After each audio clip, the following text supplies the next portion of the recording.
mudança da regra da aposentadoria por tempo de contribuição para o critério da idade, principal ponto da reforma da Previdência, atingiu em cheio os servidores públicos e aqueles ligados ao regime geral da Previdência Social. Quais são os prejuízos para as carreiras jurídicas, servidores públicos e a sociedade em geral? Como fica a paridade entre ativos e aposentados? E a integralidade das pensões? Esses são os principais temas de hoje do Pensamento Jurídico, uma produção da Associação dos Magistrados Mineiros, a AMAGES. Nós estamos na cidade de Juiz de Fora, a 274 quilômetros de Belo Horizonte, na zona da Mata de Minas Gerais, de onde eu vou conversar com o especialista em direito previdenciário e juiz aposentado Jorge Franklin Alves Felipe. É autor de vários livros, entre eles Teoria e Prática do Direito Previdenciário. Doutor Jorge, obrigado por nos receber mais uma vez aqui no Pensamento Jurídico e esclarecer um tema tão polêmico e importante que mexe com a vida de todos os brasileiros. É uma alegria recebê-lo e especialmente conviver com essa descentralização do programa, A interiorização do pensamento jurídico. A interiorização do pensamento jurídico, que hoje está na nossa Manchester Mineira. Com certeza, gestão itinerante aí. Gestão itinerante. Da Associação dos Magistrados Mineiros. Doutor Jorge, teremos também no terceiro bloco, né, o pensamento literário, em que o senhor terá a liberdade de fazer indicações de leitura para os nossos telespectadores, seja um livro técnico ou não. Bom, mas a razão do nosso programa é a questão dessa reforma da Previdência. Pela terceira vez, o governo faz uma mudança em menos de 20 anos. Por quê? A justificativa apresentada pelo governo é de ordem econômica. Sempre se fala em déficit da Previdência, sempre fala-se em dificuldades financeiras. Na verdade, essas dificuldades têm sido muito questionadas pelas diversas entidades, especialmente o funcionalismo público. Isso tem sido muito questionado. E a gente nota também que, a par das alegadas dificuldades, a gente sente uma tendência muito grande da privatização da Previdência, conforme nós ainda vamos conversar no decorrer desse nosso encontro hoje. As regras ficarão mais rígidas a partir dessa reforma da Previdência. Quais são os principais pontos dessa reforma? Eu diria a você, em primeiro lugar, que a reforma eu não a considero nem inteligente. Uma reforma que acaba com uma aposentadoria. Por exemplo, hoje o homem tem que trabalhar 35 anos, a mulher 30, o homem se aposenta com 60 de idade mínima, a mulher com 55 de idade mínima na regra permanente. Vem uma fórmula prevendo 25 anos de contribuição e 65 anos de idade. Uma fórmula que realmente não tem, a meu ver, uma explicação científica.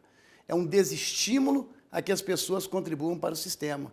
Veja bem, eu dou praticamente um mesmo tratamento a quem começa a contribuir aos 16 anos, que vai contribuir toda a vida, e aquele que começou a contribuir aos 40.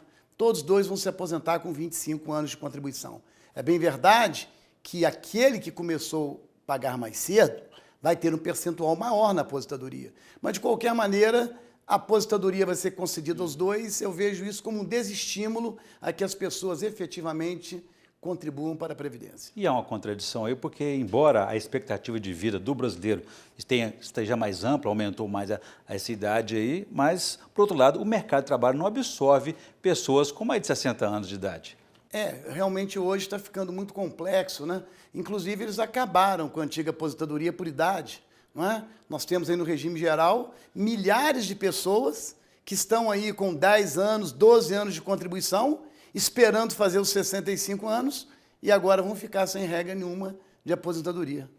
Porque vai acabar a aposentadoria exclusivamente por idade. Vai haver uma regra de transição para eles também? Não existe regra de transição na aposentadoria por idade. Milhares de pessoas aí que estão com 8 anos, 9 anos, 10 anos, só conseguirão se aposentar quando completarem 25 anos de contribuição. Mesmo assim, o senhor falou em 65 anos de idade e 25 de contribuição. Ainda assim, não prevê aí o benefício integral. Não. O benefício vai começar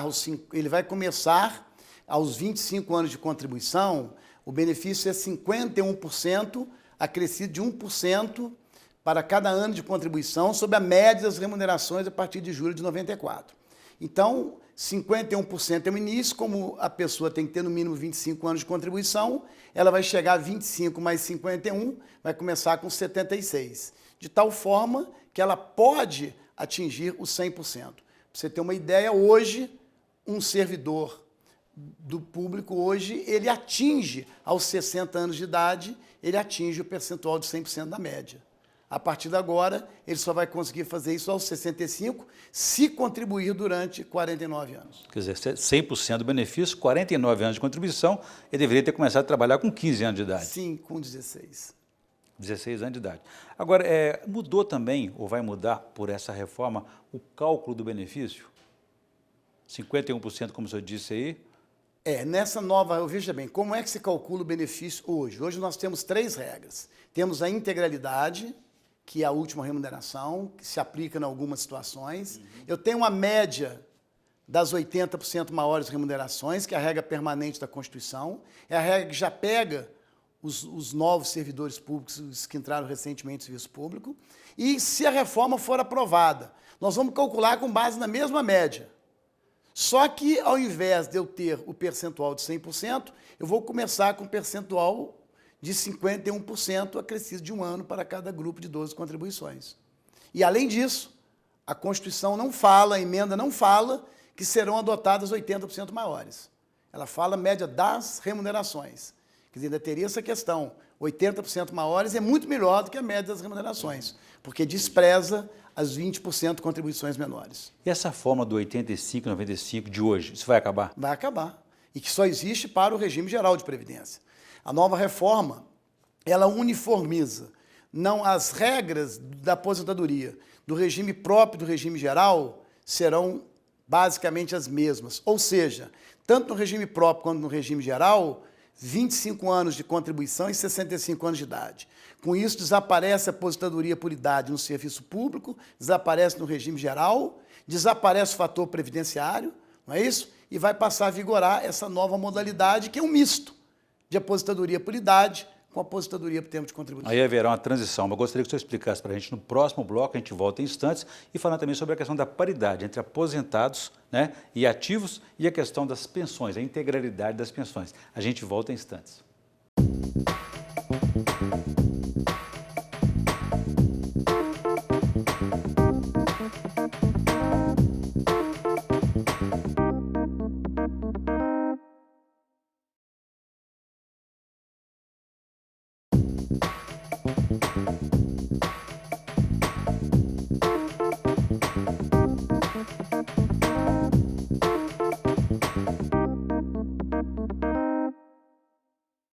Estamos de volta com o Pensamento Jurídico, uma produção da Amages. Participe de nosso programa pelo e-mail pensamento@amages.com.br. Hoje estamos discutindo as mudanças aí na reforma da Previdência. O nosso entrevistado é o especialista em direito previdenciário, juiz aposentado Jorge Franklin Alves Felipe. Nós estamos aqui na cidade de Juiz de Fora, a 274 quilômetros de Belo Horizonte, na zona da Mata de Minas Gerais, buscando esclarecimentos sobre essas mudanças que vêm aí.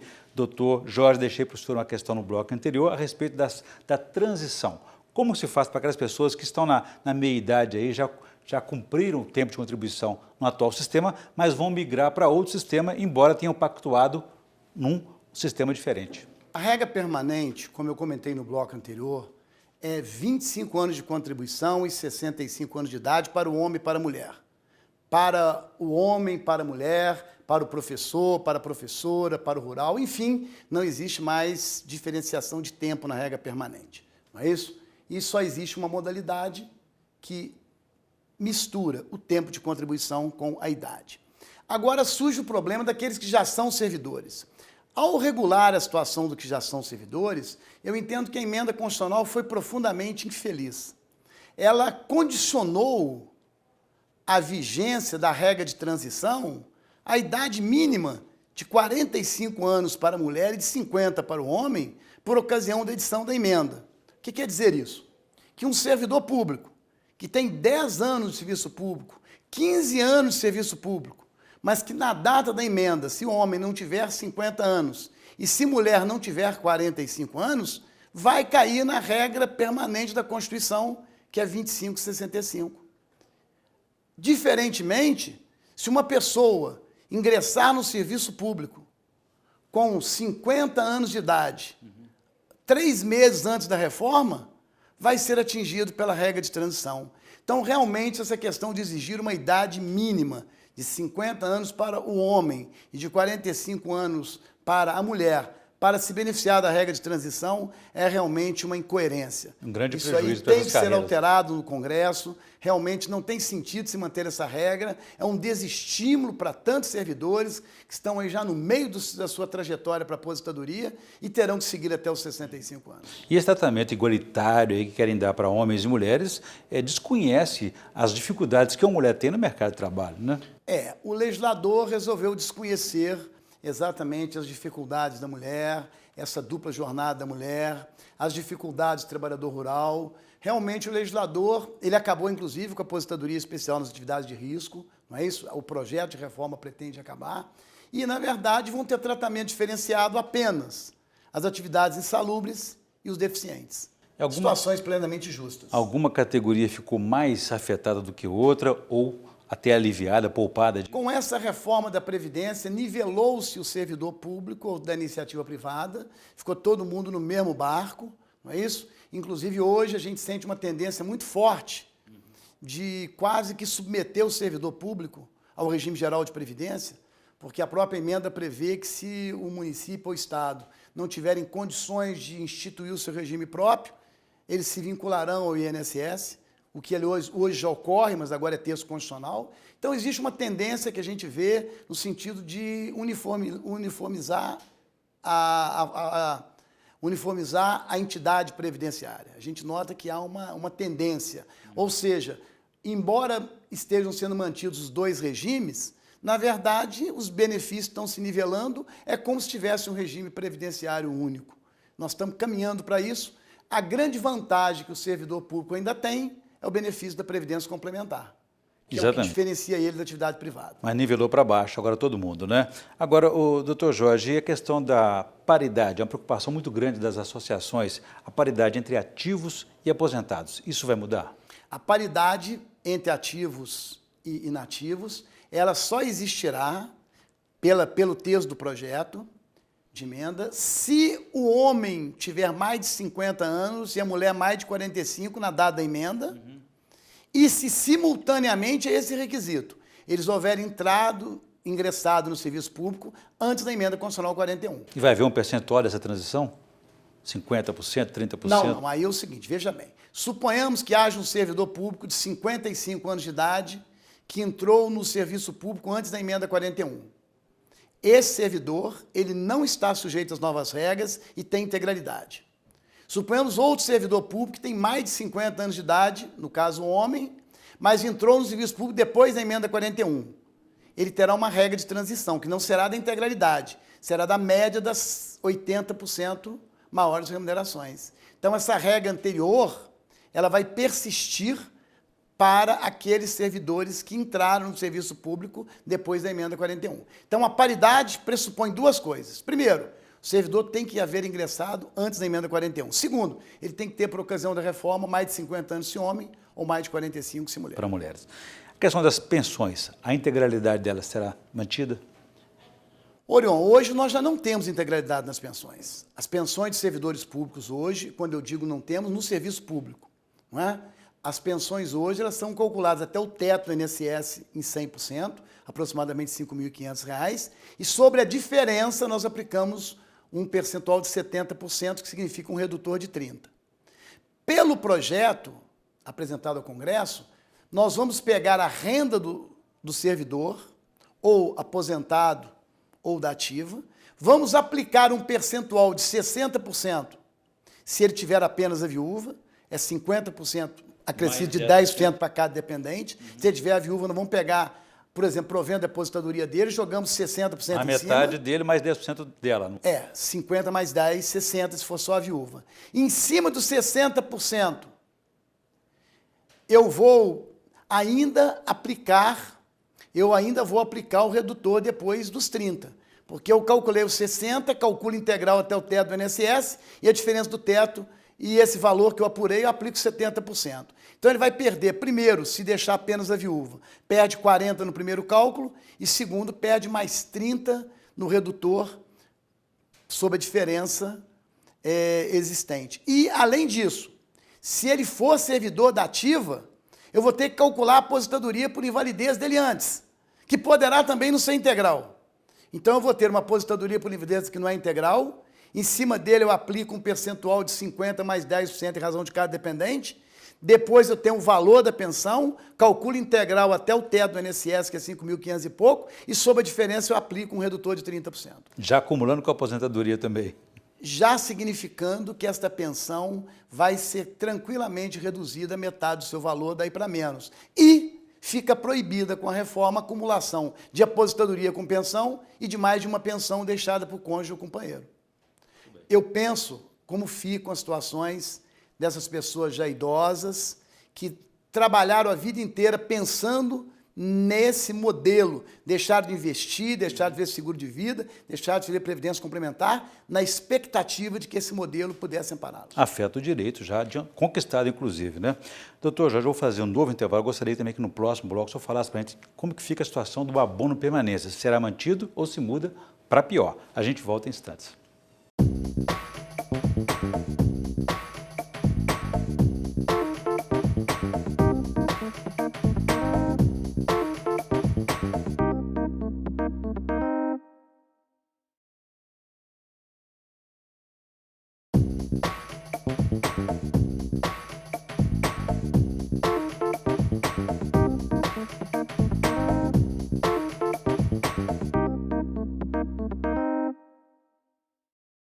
Estamos de volta com o Pensamento Jurídico, uma produção da Magis. Hoje estamos discutindo as mudanças na reforma da Previdência, com um especialista em direito previdenciário, juiz aposentado Jorge Franklin Alves Felipe. Doutor Jorge, eu deixei para você uma questão no bloco anterior a respeito do abono permanência. Vai ser mantido ou muda para pior? O abono de permanência, a previsão é basicamente a do texto anterior.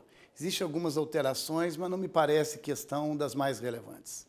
A questão do pedágio. Na transição, haverá a possibilidade de pagar Existe uma previsão de um pedágio de 50%. Ou seja, o que é o pedágio?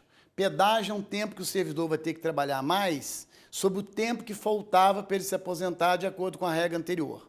Qual o percentual? 50% a mais. Ou seja, se o servidor faltava 4 anos para se aposentar, ele vai cumprir 6. Mais 6 anos. Exatamente, esse é o pedágio. Entendi. Quer dizer, além de a regra anterior é mantida, mas ela é mantida com uma contribuição a mais. Isso houve na emenda anterior, houve essa previsão do pedágio. Realmente é um período de contribuição complementar para dar aí um reforço nos cofres da Previdência e, ao mesmo tempo, atrasar um pouquinho a aposentadoria. Não custa perguntar, para os aposentados, já aposentados, algum prejuízo nessa mudança? Para os aposentados, nenhum prejuízo, naturalmente, em matéria de aposentadoria, porque já estão aposentados. Para os que já têm direito adquirido, os que já preencheram os requisitos para se aposentar, nenhum prejuízo, porque já preencheram os requisitos para se aposentar. Mas o fato de alguém estar aposentado ou ter os requisitos para se aposentar não interfere na pensão, porque a pensão por morte vai ser calculada de acordo com a legislação da época do óbito. Então, os servidores já aposentados e os que têm direito adquirido estão com a aposentadoria garantida, mas vão deixar para as pensionistas, se aprovada a reforma, o pesado ônus dessa redução drástica no valor das pensões. Além disso, aposentadorias, os benefícios das aposentadorias e também das pensões, como que fica o reajuste vinculado ou não ao salário mínimo? Não, o reajuste, segundo o comando da Constituição, ele vai seguir o mesmo regime, as regras do regime geral de previdência. Não há alteração nesse sentido, não? Nesse sentido, não há hoje uma norma expressa. Não é? Salvo quando há paridade, eu não vou aplicar o regime geral de previdência, porque na paridade eu vou dar ao inativo o mesmo reajuste que eu dei ao ativo, não é isso? Porque também fica aquela correção inflacionária acima de 2 Agora, salários. No caso de não haver paridade, a regra geral dos reajustes é a regra do regime geral de previdência. Em relação à contribuição previdenciária, será aumentada? A contribuição previdenciária, o dispositivo que prevê a isenção da contribuição previdenciária está mantida, a contribuição previdenciária está mantida. Agora, a questão do quantum dela é uma questão que não seria propriamente entregue à emenda. E hoje é 11%. Hoje é 11%. Na União. Na União. Doutor Jorge, a questão também, o senhor falou um bloco anterior a respeito aí de ampliar, melhorar esse benefício, aderindo aí um fundo. Parece que na União e nos estados também, alguns estados já têm esse fundo que possa ampliar desde que o servidor tenha aderido a ele. Vários estados já instituíram a Previdência Complementar. Vários servidores públicos já ingressaram nos estados e municípios com a Previdência Complementar implementada, ou seja, nesse caso eles só vão receber a aposentadoria pelo regime próprio até o teto do INSS e a diferença será paga por uma entidade de Previdência Complementar. Não vou dizer a diferença, haverá um benefício independente para a entidade de Previdência Complementar. Esse benefício vai ser gerado com base no valor do que existir de depósito na conta do segurado quando ele for se aposentar. Então, nós vamos verificar o capital que ele construiu, com base nesse capital, nós vamos construir uma renda para ele. Então, a renda será maior ou menor, conforme seja o capital construído, que vai depender não apenas do que for investido na conta individual, como também das aplicações desse dinheiro no curso de todos os anos. Muito bem. As aposentadorias especiais, que futuro terão? As especiais estão mantidas das atividades insalubres, estão mantidas dos deficientes. Professores? Professores, pela reforma, desaparecem, ficam apenas na regra de transição. As atividades de risco também desaparecem, ficam apenas na regra de transição. Por que dessa reforma aqui unifica os dois sistemas, algumas categorias foram poupadas, como os militares, por exemplo? Essa resposta, ela realmente, para a gente que é da área jurídica, fica muito difícil a gente apresentar um fundamento para essa justificativa. Mas eu acho que, pelas mesmas razões pelas quais se manteve as características típicas dos militares, o que é mais do que justo, deveriam também ser poupados da reforma, terem tratamento diferenciados, aqueles integrantes de carreiras jurídicas, especialmente os membros do Ministério Público e da Magistratura. Realmente não tem sentido que duas categorias de Estado, com esse compromisso social que elas têm, tenham realmente o mesmo tratamento. Nós não estamos aqui desmerecendo nenhum servidor público, mas são carreiras que envolvem um elevado grau de dedicação e, por isso, deveriam ter realmente um tratamento diferenciado. Não privilegiado, mas diferenciado, capaz de compensar a dedicação e o sacrifício que essas carreiras exigem. Até porque algumas delas não podem exercer outras atividades além daquela... O magistrado não pode ter outra atividade, a família dele toda sofre limitações, sofre risco. Então, eu acho que realmente deveriam ter um tratamento diferenciado. Muito bem. Doutor Jorge, eu volto a esse tema daqui a pouquinho. Gostaria que antes o senhor fizesse para a gente a indicação de leitura no quadro Pensamento Literário para os nossos telespectadores, por favor.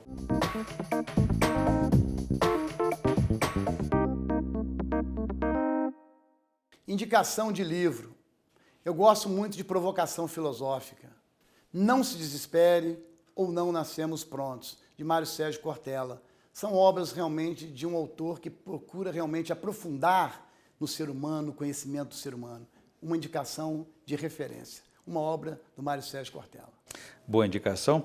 Bom, doutor Jorge, voltando ao nosso tema aqui, o governo alega a questão do rombo previdenciário nas contas da Previdência aí. A questão da sonegação fiscal não deveria também ser um motivo de combate, de ação do governo para poder minorar esse problema? Não, eu acho que causas para déficit existem várias. Eu acho que realmente os servidores públicos estão sendo levados a serem os responsáveis pelo rombo da Previdência. É bem verdade que o governo se dirige aos segurados da Previdência, aos servidores públicos, mas eu diria que existe um enfoque maior em cima do servidor público. E olha que coisa interessante, não é? A sociedade participa do custeio da Previdência Social, os próprios servidores públicos participam do custeio da Previdência Social, porque a Previdência Social tem várias fontes de custeio de que a sociedade participa, e o servidor público não tem a participação da sociedade no custeio da Previdência deles. Não é? Tem sim, através dos compromissos assumidos com o governo, pelo governo com os benefícios previdenciários. Então, eu acho que realmente não se pode querer punir exclusivamente os segurados e os servidores públicos pelos rombos da Previdência. Muito bem, nós estamos na reta final, doutor Jorge. Eu gostaria que o senhor, eu tenho certeza que o senhor, como especialista em direito previdenciário, já deve ter lido várias vezes essa PEC 287, que faz essa reforma da Previdência. O senhor observou alguma impropriedade, inconstitucionalidade nesse texto que possa ser depois, mais tarde, cobrada? Nós estamos conversando aqui, discutindo uma matéria que está em processo legislativo, está em tramitação no Congresso. Evidentemente que essa questão poderá ser judicializada. Eu acho que tem muita coisa para se questionar em termos de constitucionalidade no projeto, mas eu acho que essa tarefa é uma tarefa posterior, evidentemente, quando não se lograr êxito em sucesso algum. não é? Aí eu acho que é hora de buscar o judiciário. Pode ser sanado, inclusive, na tramitação também, né? Esperamos que seja. Ok. Muito bem, nós conversamos aqui com o especialista em direito previdenciário, o juiz aposentado Jorge Franklin Alves Filipe, e discutimos aí as mudanças na reforma da Previdência que atinge em cheio os servidores públicos e aqueles ligados ao regime geral da Previdência Social. Doutor Jorge, obrigado mais uma vez por participar do Pensamento Jurídico e esclarecer um tema tão importante para todos os brasileiros. É uma alegria ter o Pensamento Jurídico aqui em Juiz de Fora, essa cidade que foi sede, inclusive, de movimentos de revolução, né, para aqueles que se lembram de 64. Juiz de Fora é uma cidade muito importante em termos históricos e para nós é uma honra muito grande receber o programa Pensamento Jurídico aqui em Juiz de Fora. Da fundação da própria Margem, inclusive, também. Da fundação da própria Margem também tem sua origem em Juiz de Fora. Muito bem, nós aqui agradecemos, foi um prazer. Ficamos por aqui. Se você quiser participar, escreva para pensamento@amarges.com.br. Obrigado e até a próxima.